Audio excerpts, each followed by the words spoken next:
Hi, welcome to my video. This is Terry Cramolini at Cramolini's Art Life.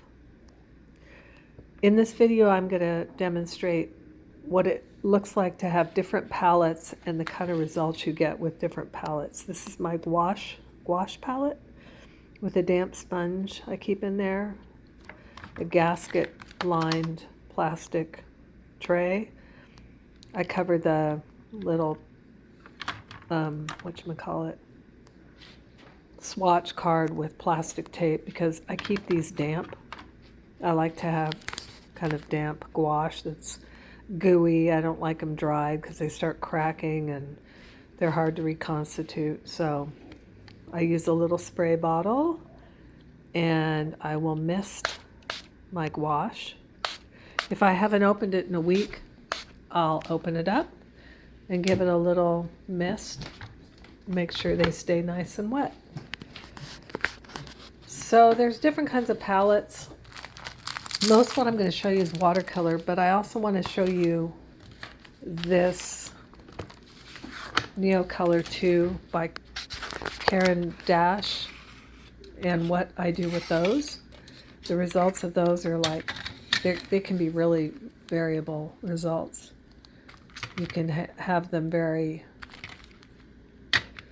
drawing oriented or watercolory, or both is which I kind of do. So have kind of both of them at the same time, so they're kind of sketchy plus saturated with color. So these watercolor Neocolor 2s, they really do act like watercolors. You can pretty much even put a brush on them and use them like a watercolor. But I like to draw and then smush them around with water. And that's the kind of result you get with those. So that's a little bit of my watercolor Neocolor 2 palette. I'm getting more because I really like them. So this next palette is a subtle, subdued palette. As you can see, I've done this seascape, nothing too bright. The palette has real subtle colors in it, some Schmincke, some Winsor Newton, some Holbein, a couple little gouaches on the end, in case I want to add that lovely aqua blue that I like. So that's a nice palette. It's small, can keep a couple brushes in it. It's just subtle. Kind of mood, watery moods. And I like my little vintage tins I put things in. So now I'm going to move to my iridescent stuff. So this watercolor tin is by Paul Rubens, and I don't know how light fast they are, but sometimes I'll mix a nice light fast watercolor with some of these iridescents so they'll be extra safe and light. Blue butterfly. I like making butterflies and flowers that have iridescence on them. This big kit here, it's from a maker in Japan. I don't know the name of it, sorry, but I've split the pan up into another pan for travel, and I can switch them out however I like. So this flower here I did with these more like kind of fall colors, and there's a little gouache and regular watercolor in there too, but you can see where the iridescents are laid down.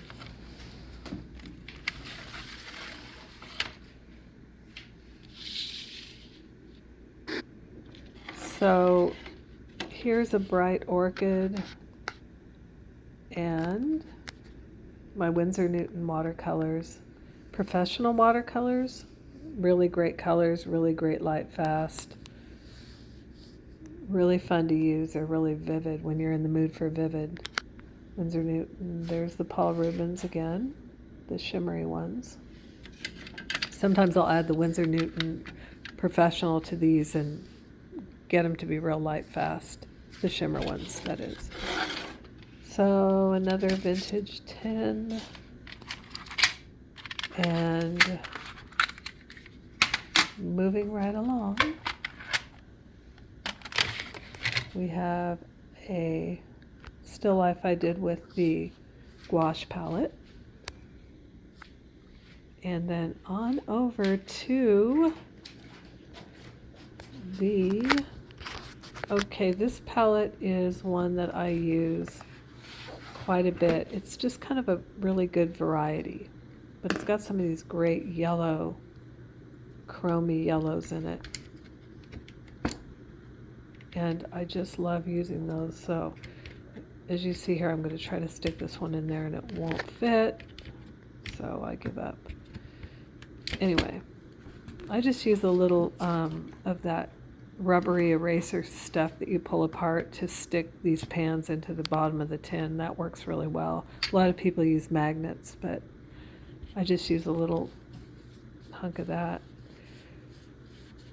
And so I'm just testing out some colors. I love these orangey, yellowy, greeny colors. This happens to be a little bit of Holbein Aqua Blue gouache. See how you can make it pretty thin once it dries, almost like a watercolor. And I'm going to try some of this. I forget the name of it, but it's a new yellow I got from Holbein. So that's just a really great palette.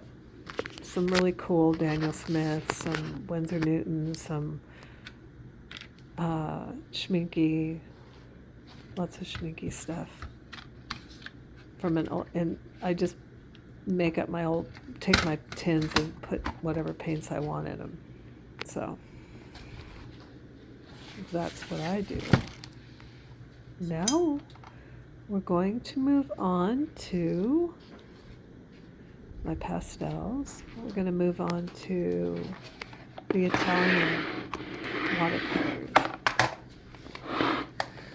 So I did this little quick garden sketch with ink, and then I opened up my A Gallo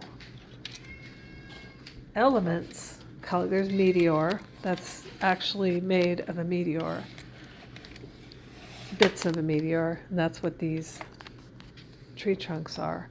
I use Meteor Brown for that. But this is a real subtle palette. It was originally called the Elements Minerals palette, but I think I've switched out a couple with other A Gallo colors, but I kept it this nice muted palette.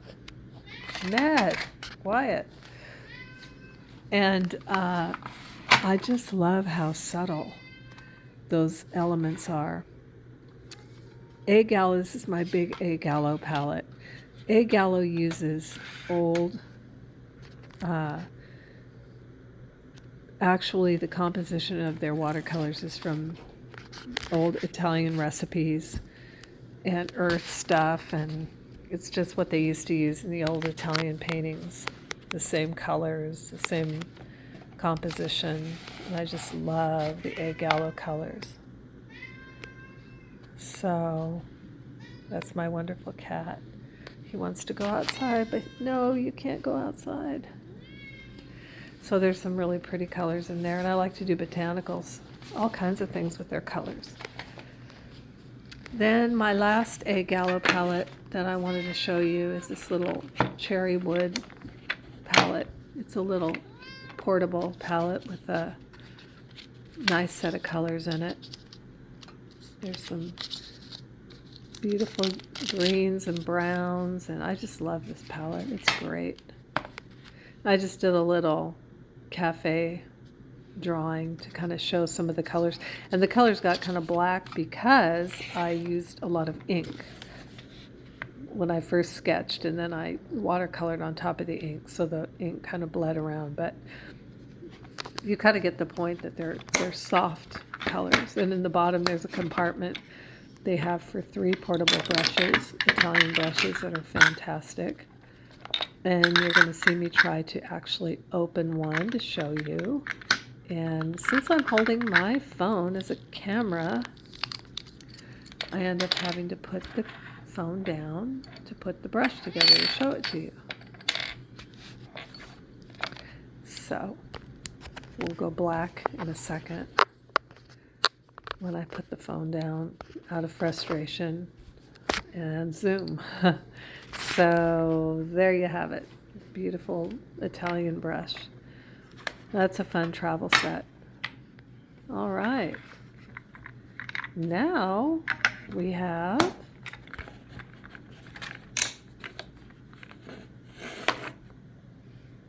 I don't know why I opened that again, but I did. All right. Moving right along. This was the first YouTube video I did with the green leaf. And this palette is a kind of one that I use actually the most, oddly. It's got a variety of earthy tones and these big pans of this tinted black Japanese collection I have that is actually quite light fast. I've tested them in the light. They're really great colors. It's like a red black, a blue black, all those. And I put them in my tin with the Cow Jumped Over the Moon vintage tin. I love my vintage tins. So there's that. My cool studio stuff. My Buddha, one of my Buddhas. So there's a lamp I put together from something I found in the street, and I made my own shade. So this tin is another vintage tin. It's kind of big. So what I use it for is overflow. If I have pans that I've created and I want to swap them out, or I don't want to use them, or they're just saving for later or whatever, they go in here. Some of these old cracked gouaches, I now keep moist gouache. I don't let the gouache dry, but these can be reconstituted and I will use them eventually. So there's those Japanese tinted black extras that I have. That's a nice little extra tin. So this last thing I'm going to show you is my little kit, second to the last thing. This is my small travel kit. It's an etcher little sling bag that you can make into a fanny pack. And I keep 2 little color palettes in it. This is one of the color palettes. And the other color palette, you'll see how small it is. It's the size of the little palette itself is the size of a business card case. And it's super thin. So you can kind of put it in a wallet. You can put it in your pocket, as long as you don't have like real wet paints in there. And it's really great for travel. So I have an extra little collection of colors that I like to use in here. A lot of brights. So there's those nice colors, and they all fit into this little case. So this little landscape's an example of the colors I use there. So I fit all kinds of stuff in this case. You can fit an amazing amount in there.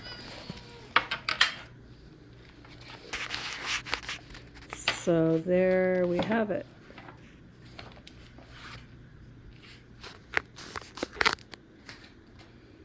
This is a peg and all pochade case that I'm going to drop with my one-handed effort at holding the camera. And I kind of like spilled stuff, but I'll show you once it gets put back together. The wood is beautiful. It's really beautifully crafted. Things actually fit if you hold it upright.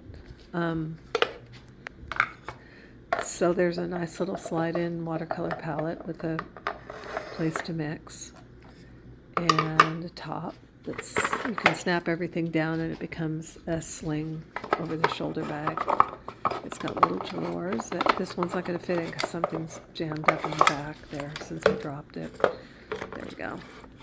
And I keep that watercolor palette I just showed you in there, and I also keep a little tiny tin in there. See that you can put books in there and it all snaps together and goes on a tripod.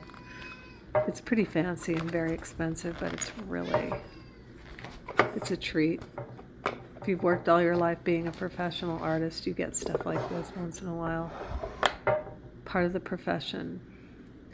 And it stores wet canvas. So you can, there's my little swatch sheet.